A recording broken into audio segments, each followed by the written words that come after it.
Donnez bon amen. Alléluia. Alors Dieu dit aussi à Gédéon que Gédéon devait aller renverser l'autel. Mais si tu as remarqué dans leurs deux histoires, Jérémie et Gédéon, avant même de les envoyer, Dieu va changer l'image qu'ils avaient d'eux-mêmes. Est-ce qu'on est ensemble? Gédéon, il va lui dire, vaillant héros. Gédéon va dire, mais je ne suis pas un vaillant héros. Ma famille est pauvre. Dieu dit, va avec la force que tu as. Lorsqu'il vient parler à Jérémie, le texte qu'on a lu, Jérémie dit, mais je suis un enfant, je ne sais pas parler. Dieu dit, ne dis pas que tu es un enfant, je suis avec toi. À Gédéon aussi, Dieu a dit, je suis avec toi. Je suis avec toi. Est-ce qu'on est ensemble? Avant de combattre les autels, il faut avoir cette assurance que Dieu est avec toi. Il faut avoir cette pensée-là. Vous savez, beaucoup de gens affrontent les autels avec un esprit d'enfant, de peur. Il y a plusieurs qui sont en train de m'écouter, en train de prier et se disent, mais moi mon problème, si le pasteur n'a pas prié pour moi, je ne peux pas m'en sortir. Ça c'est déjà le premier, c'est ce qui va faire que l'autel peut rester. Il faut que maintenant dans la prière qu'on va faire, que tu aies de l'assurance dans le Seigneur. Il dit, je vais utiliser Jérémie. Il dit, je t'ai choisi pour délivrer ta famille. Jérémie il dit, mais je suis un enfant. Je ne sais pas parler. Si tu entends cette voix-là dans ton cœur, mais les problèmes de ma famille, c'est tellement lourd. Je ne suis pas un pasteur. Je ne sais pas m'exprimer. Vraiment, le pasteur n'a qu'à prier pour moi. Moi-même, comment je vais faire avec ça? Toutes ces pensées-là, c'est ce qui fait que l'autel va persister. Ce n'est pas par ta force. Ce n'est pas par ton intelligence. Mais c'est par la puissance du Saint-Esprit. Dieu dit, ne suis-je pas avec toi? Je sais que tu es faible. Je sais que tu es un enfant. Tu ne sais pas parler. Tu n'as pas d'expertise dans la parole de Dieu. Mais Dieu est avec toi.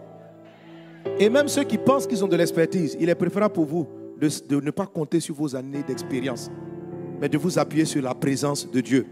C'est la raison pour laquelle, pour délivrer, pour renverser les autels, Dieu utilise souvent les gens qui se sentent faibles. Parce que quand quelqu'un pense qu'il connaît, il est orgueilleux. Il est orgueilleux, il pense que non, parce que lui, il est oint, il a 50 ans de vie chrétienne, il est plus habilité à paralyser les autels. Les orgueilleux ne renversent aucun autel. Les faibles qui s'appuient sur le Seigneur sont ceux-là qui renversent les autels. Gédéon dit, je suis pauvre. Dieu l'appelle vaillant héros. Il dit, je suis pauvre. Je suis d'une famille pauvre. Ma famille est la plus pauvre. Dieu dit, mais je t'ai choisi. Pourquoi c'est important d'avoir cette assurance-là de la présence de Dieu avec toi pour renverser les autels? Parce que les autels, comme je te l'ai expliqué dans la série de l'enseignement, on crie contre eux. Tu ne peux pas crier sur quelque chose si tu ne te sens pas supérieur à la chose. Est-ce qu'on est ensemble? Tu peux élever la voix, mais élever et puis crier, ce n'est pas pareil. Autel satanique, je te renverse. Si la nuit tu dors, puis l'autel fait oh, tu vas dire quoi?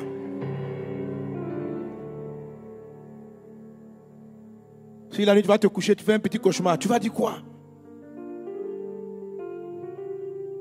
Alors, pour t'empêcher d'attaquer un autel, Satan va amplifier tes faiblesses. Il va te montrer combien de fois tu ne peux pas.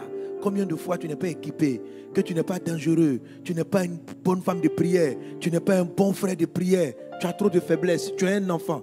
Il faut que tu comptes. C'est le premier autel à renverser, cette peur. Mais ne te sens pas fort par toi-même. Appuie-toi sur le Seigneur. Sens qu'il est avec toi aujourd'hui. Dieu ne prend pas plaisir à ta souffrance, ma fille. Dieu ne prend pas plaisir à ta vie qui n'avance pas. Dieu ne prend pas plaisir à cette vie-là. Ce n'est pas la volonté de Dieu. Il faut que tu saches que ta situation, si toi-même tu trouves qu'elle est vraiment désagréable, il faut savoir que ce n'est pas la volonté de Dieu non plus. Ce n'est pas la volonté de Dieu non plus. Ce n'est pas la volonté de Dieu que tu ne saches pas comment payer un loyer. Ce n'est pas la volonté de Dieu que ton foyer soit toujours en palabre. Ce n'est pas la volonté de Dieu que tu te poses constamment des questions. Est-ce que dois-je rester dans ce foyer ou dois-je quitter ce foyer? Ce n'est pas la volonté de Dieu. Ce n'est pas la volonté de Dieu que tu vives dans la confusion. Ce n'est pas la volonté de Dieu que tu vives dans la honte. Ce n'est pas la volonté de Dieu. N'aie aucun doute en toi. N'aie aucun doute en toi. Ce que tu vis, si ce n'est pas une bonne chose, ce n'est pas la volonté de Dieu. Tu dois avoir cette assurance-là. Un autel est renversé par ta foi. Aie confiance dans le Seigneur. Ne t'appuie pas sur tes années de prière. Ne t'appuie pas sur ta vie de jeûne. Ne t'appuie pas, on est dans le jeûne. Mais tu jeûnes pour pouvoir te confier dans le Seigneur. Ce n'est pas parce que tu as fait 20 jours de jeûne que tu es plus apte à renverser un autel. Un autel n'a pas peur de ton jeûne. Un autel a peur du sang de Jésus. Amen. On ne jeûne pas parce que le jeûne nous rend plus forts. On jeûne parce que le jeûne nous rapproche du Seigneur. On jeûne parce que le jeûne nous montre que on est faible et on ne peut que nous appuyer sur Dieu. Quand tu as trop mangé, sans te rendre compte, tu t'appuies sur ton ventre qui est plein.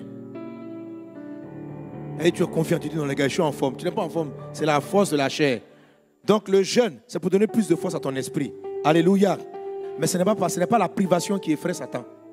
Ce n'est pas le fait de ne pas manger qui effraie le diable. Je vous ai dit la dernière fois, Jésus était dans le désert. Il a fait 40 jours de jeûne. Satan l'a trouvé dans le désert. Jésus n'était pas en 40 jours de jeûne quand Satan est venu le tenter. Jésus n'était pas dans le jeûne quand Satan est parti le soulever.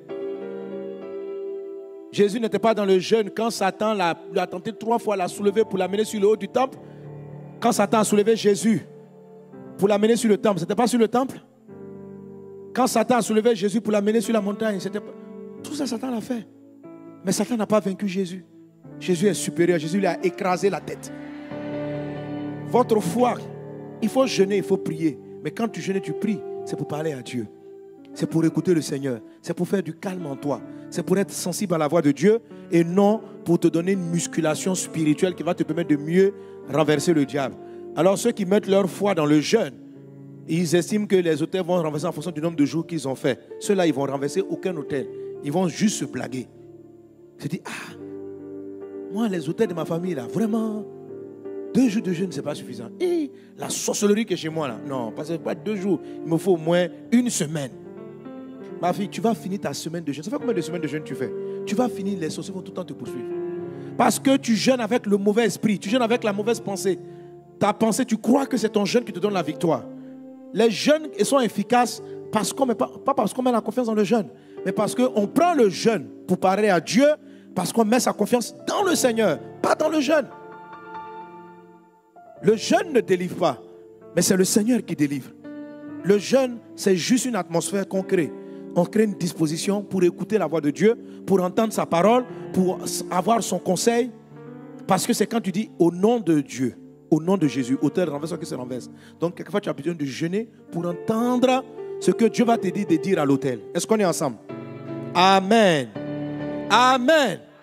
Et pourquoi il y a beaucoup de gens qui enseignent les 7 jours de jeûne, les 21 jours de jeûne, et ils ont des délivrances, des toutes petites délivrances qui durent 3 jours.